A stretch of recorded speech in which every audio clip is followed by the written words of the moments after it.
በስመ አብ ወወልድ ወመንፈስ ቅዱስ አሐዱ አምላክ አሜን።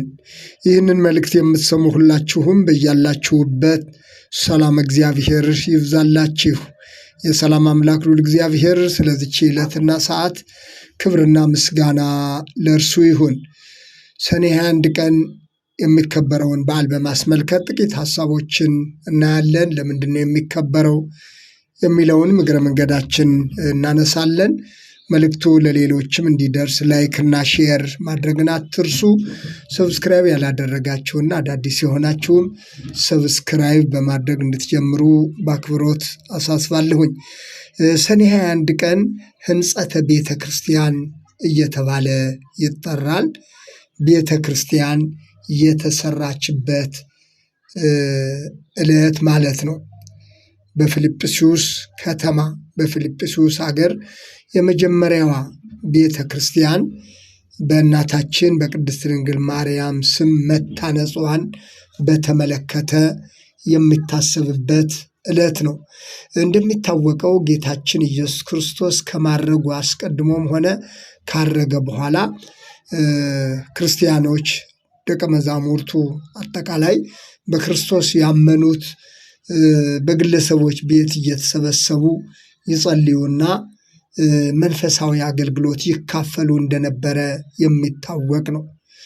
ለምሳሌ ጽርሐ ጽዮን በመባል የምትታወቀው ወይም ደግሞ የማርቆስ እናት ቤት ጨምሮ ቅዱሳን ሐዋርያት በየሄዱባቸው አካባቢዎች ሰዎችን ወንጌል አስተምረው አጥምቀው ክርስቶሳውያን ወይም ደግሞ ክርስቲያኖች ካደረጓቸው በኋላ መንፈሳዊ አገልግሎት የሚካፈሉት እነዚህ ክርስቲያኖች በቤታቸው እንደነበረ ልዩ ልዩ መንፈሳዊ አገልግሎት የሚካፈሉት ክርስቲያኖች ባሉባቸው ቤቶች እንደነበረ የቤተ ክርስቲያን ታሪክ ያስረዳል። የቅዱስ መጽሐፍ ትምህርትም ይህንን ነው የሚያስተምረን። ሐዋርያው ቅዱስ ጳውሎስ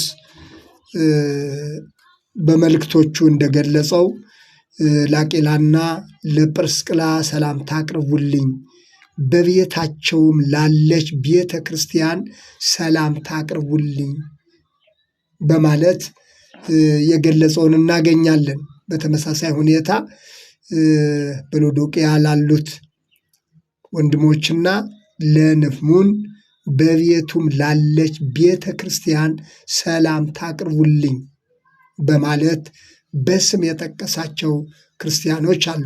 ሮሜ ምዕራፍ 16 ቁጥር 19 እና ቆላስይስ ምዕራፍ 4 ቁጥር 15 ላይ እንግዲህ እነዚህ ክርስቲያኖች በስም የተጠቀሱት ክርስቲያኖች እያንዳንዳቸው ራሳቸው ክርስቲያኖች ናቸው። በቤታቸው ያለች ቤተሰቡን ጨምሮ ተሰብስበው እግዚአብሔርን የሚያመልኩ መንፈሳዊ አገልግሎት የሚካፈሉ ቅዱስ ቁርባንን የሚካፈሉ ክርስቲያኖችን በተመለከተ በቤታቸው ላለች ቤተ ክርስቲያን እያለ የገለጸውን እናገኛለን። ስለዚህ የቀደሙት ክርስቲያኖች በክርስቶስ ካመኑና ከተጠመቁ በኋላ ራሳቸው ቤታቸው ጭምር ቤተ ክርስቲያን በመሆን ተሰብስቦ በክርስቲያኖች ቤት የሚሰበሰቡት አገልግሎት ያ የክርስቲያኖች ቤት የክርስቲያን ጉባኤ ቤተ ክርስቲያን እየተባለ መጠራቱን የእግዚአብሔር ቃል ያስረዳናል። እንግዲህ ይህ በግልጽ የሚያስረዳን ዛሬም ትኩረት አድርገን እንድናየው የፈለኩት ክርስቲያኖች በክርስቶስ ካመኑና ከተጠመቁ በኋላ ያቺ የክርስቲያኖች ቤት ክርስቲያኖች የሚሰበሰቡባት የክርስቲያኖች ህብረት ያለበት ቤታቸው ራሱ ቤተ ክርስቲያን መሆኑን ነው።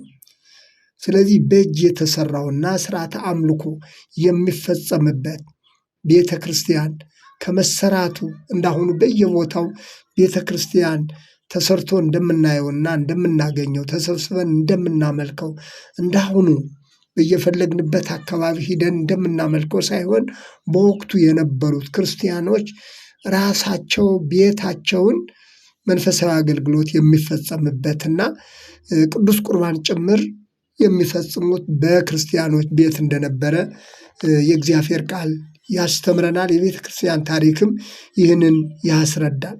የእግዚአብሔር ማደሪያ ለመሆን የተጠሩ ክርስቲያኖች ቅዱሳን እንዲሆኑ የተጠሩት በየቦታው በየአካባቢው ያሉት ክርስቲያኖች እየተሰበሰቡ እግዚአብሔርን ያመልኩ ነበር። ቤታቸውም የክርስቲያኖች ቤት ተሰብስቦ እግዚአብሔርን የሚያመልኩበትና መንፈሳዊ አገልግሎት የሚፈጽሙበት ቤት ነበር። የመጀመሪያዎቹ ክርስቲያኖች የራሳቸውን በአካባቢያቸው ቤተ ክርስቲያን ከመስራታቸው አስቀድመው ተሰብስበው ይማሩ የነበሩት ቅዱስ ቁርባንም ይፈጽሙ የነበሩት በራሳቸው በክርስቲያኖች ቤት እንደነበረ ማወቅ ይገባናል። ምክንያቱም ራሳቸው ቤተ ክርስቲያን ሆነው በመንፈስ ቅዱስ ታንጸው በመንፈስ ቅዱስ የተጠሩ በመንፈስ ቅዱስ የታነጹ ስለሆነ ነው። እንግዲህ ቤተ ክርስቲያን ማለት በዋናነት ጉባኤ ህብረት ማለት ነው። በግሪክ አክሌሲያ ተብሎ የተገለጸው ማለት ነው። ስለዚህ መድኃኒታችን ኢየሱስ ክርስቶስም ቅዱስ ጴጥሮስን ቤተ ክርስቲያኔን በአንተ ላይ እሰራታለሁ ማለቱ ይታወቃል። ይኸውም ሰዎችን በወንጌል ቃል ቤተ ክርስቲያን አድርጎ ስለ መስራት ነው። በዋናነት ሰዎች ናቸው ቤተ ክርስቲያን ሆኖ የሚሰሩት። ህንፃው ደግሞ ቀጥሎ የሚሰራ ነው። ለምሳሌ ሰኔ 1 ቀን የሚታሰበው በዓል የሚከበረው በዓል ቀደም ብዬ እንዳነሳሁት በፊልጵስዩስ ከተማ የተሰራችው ቤተ ክርስቲያን ያቺ ከመመስረቷ ከመታነጿ በፊት በድንግል ማርያም ስም የታነጸችው ይቺ ቤተ ክርስቲያን ከመሰራቷ አስቀድሞ ራሳቸው ክርስቲያኖች ራሳቸው በመንፈስ ቅዱስ ታንጸው ቤታቸው ደግሞ ቤተ ክርስቲያን ተብሎ ይጠራ እንደነበረ በሐዋርያት ትምህርት ያመኑ የተጠመቁ ሁሉ ራሳቸው ክርስቲያን ከመሆን አልፎ ቤታቸው ራሱ የክርስቲያን ቤት ተብሎ እንደሚጠራ ምክንያቱም ክርስቲያን ማለት ራሱ የእግዚአብሔር ማደሪያ የመንፈስ ቅዱስ ማደሪያ እንደሆነ ከአሁን በፊትም በተለያዩ ርዕሰ ጉዳዮች ያነሳ ነው እውነት እንዳለ ይታወቃል። ስለዚህ የመጀመሪያዋ ቤተ ክርስቲያን በፊልጵስዩስ የተሰራችው ሰኔ 21 ቀን ነው የሚከበረው። ሰኔ 21 ቀን የሚከበረው ይህ በዓል የመጀመሪያዋ ቤተ ክርስቲያን በፊልጵስዩስ ከተማ መሰራቷን በድንግል ማርያም ስም መሰየሟን በማስመልከት ነው። እንግዲህ ስለ ቤተ ክርስቲያን መታነጽ ስናወራ በእምነት በስነ ምግባር በነቢያትና በሐዋርያት ትምህርት መሰረት ላይ የታነጹ ክርስቲያኖች እያልን እንደሆነ የሚታወቅ ነው። ቅዱስ ያሬድ ስለ ቤተ ክርስቲያን በገለጸበት የዝማሬ ክፍል በተለይ ሰኔ 1 ላይም በሚታሰበው በዛ ላይ በገለጸበት የዝማሬ ክፍል ላይ ለዛቲ ቤት ሳረራ አብ ቀዲሙ ለዛቲ ቤት ሐነጻ ወልድ ወፈጸማ መንፈስ ቅዱስ ይህችን ቤተ ክርስቲያን አብ ቀድሞ ሰራት፣ ይህችን ቤት ወልድ አነጻት፣ መንፈስ ቅዱስ ፈጸማት ብሏል። የአብ የወልድ የመንፈስ ቅዱስ ለቤተ ክርስቲያን ያላቸው ሐሳብ አንድ መሆንንና ቤተ ክርስቲያንን ሰራት፣ አነጻት፣ ፈጸማት ሲል በዋናነት በሰው ሕይወት ውስጥ እግዚአብሔር በክርስትና ሕይወት ውስጥ በክርስቲያኖች ሕይወት ውስጥ የሰራውን የፈጸመውን የማንጻት የመቀደስ ስራ ይናገራል። በየተሰራውም ቤት ቢሆን ክርስቲያኖች ተሰብስበው እግዚአብሔርን የሚያመልኩበት የእግዚአብሔር በረከት ያለበት የእግዚአብሔር ጉባኤ ተብሎ የሚጠራ የሰዎችን ስብስብ በሰው እጅ ደግሞ በተሰራው ህንፃ ላይ ተሰብስበው እግዚአብሔርን የሚያመልኩትን የሚያመላክት ነው። ስለዚህ እዚህ ላይ የተጠቀሰው የእግዚአብሔር አንድነትና ሶስትነት በሶስትነትና በአንድነት የተጠራው እግዚአብሔር በሐዋርያት ሥራ ምዕራፍ 20 ቁጥር 28 ላይ ደግሞ የእግዚአብሔርን ቤት ትጠብቁ ዘንድ የእግዚአብሔርን ቤተ ክርስቲያን ትጠብቋት ዘንድ ተብሎ የተገለጸው በመንፈስ ቅዱስ የታነጹ የተቀደሱ ክርስቲያኖች ስብስብ በተመለከተ እንደሆነ ይታወቃል። ስለዚህ እንዳሁኑ በየቦታው ቤተ ክርስቲያን መሰራት ከመጀመሩ አስቀድሞ ክርስቲያኖች በቤታቸው ራሳቸው ቤተ ክርስቲያን በመሆን ቤታቸውንም ለመንፈሳዊ አገልግሎት ደጋግሜ እንደጠቀስኩት የቅዱስ ቁርባን ስርዓት ጭምር የሚፈጸምበት ቤታቸው እንደሆነ የእግዚአብሔር ቃል ያስረዳል። ስለዚህ ክርስትና ማለት ቤተ ክርስቲያን ማለት በእግዚአብሔር ሐሳብ በእግዚአብሔር እቅድ ምን ያህል መለኮታዊና ጥልቅ ዓላማ ያለው መሆኑንም የምንገነዘብበት ነው። እንግዲህ ይህንን ሁሉ በዋናነት ሰኔ 21 ቀን የሚታሰበውን የቤተ ክርስቲያን ታሪክ ስናስታውስ በዋናነት እኛው ራሳችን ክርስቲያኖች በሕይወታችን መታነጽ መለወጥ እንደሚገባ ነው። መታነጽ እንደሚገባ መለወጥ እንደሚገባ መሰራት እንደሚገባ ነው።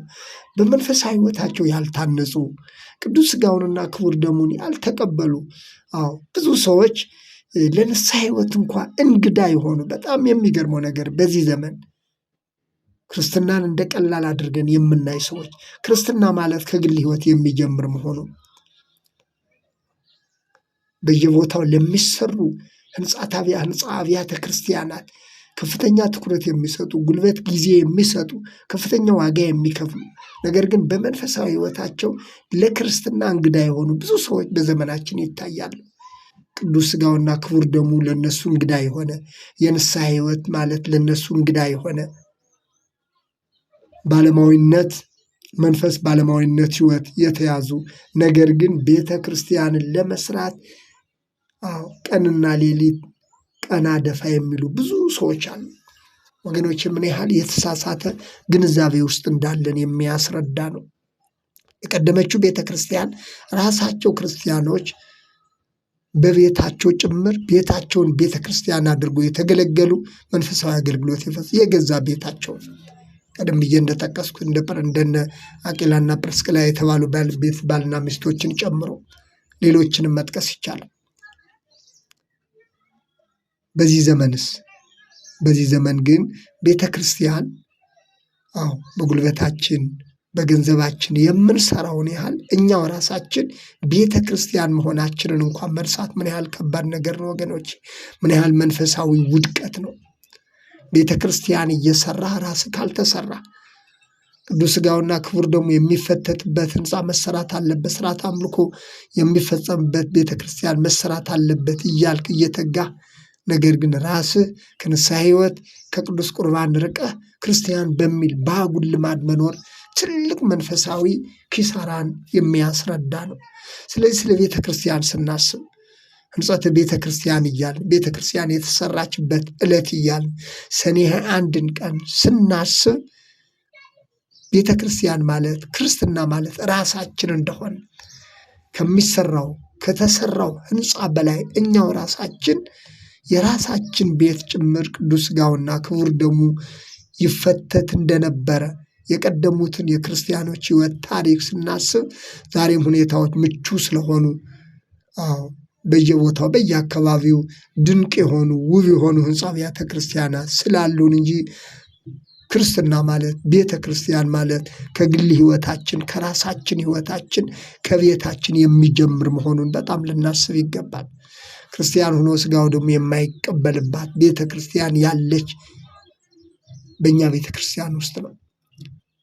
ክርስቲያኖች ነን፣ ነገር ግን ቅዱስ ሥጋውና ክቡር ደሙ ሁልጊዜም ለእኛ እንግዳ ነው። ክርስቲያኖች ነን፣ የንስሐ ሕይወት ግን ለእኛ እንግዳ ነን። እንዲህ አይነት ሰዎች ያለን ቤተ ክርስቲያን ናት በዘመናችን ያለችው። ስለዚህ የቤተ ክርስቲያን ዋና ግን ማወቅ ይገባናል ወገኖች። እኛ መሰራት፣ እኛ መለወጥ፣ እኛ ንስሐ መግባት፣ እኛ ቅዱስ ሥጋውና ክቡር ደሙን መቀበል ካልቻልን ቤተ ክርስቲያን የሚባለው እንዲሁ በዘልማድ ብቻ ደርሰን የምንመጣበት አይደለምና ይህንን በጣም ልናስተውል ያስፈልጋል። የቀደሙትን ቤተ ክርስቲያኖች ወይም የቀደመችውን ቤተ ክርስቲያን ታሪክ አስበን እንደገና ደግሞ በዛሬው ዕለት የምናስበውን በፊልጵስዩስ የተሰራችውን ቤተ ክርስቲያንም ስናስብ እነዚህ ሁሉ ዓላማቸው ክርስቲያኖች ታንጸው በሕይወታቸው የእግዚአብሔር ማደሪያ ሆኖ ለክብሩ እንዲኖሩ ነው የቤተ ክርስቲያን ዋና ዓላማ። ይህንን በልባችን ማስቀመጥ ይገባናል።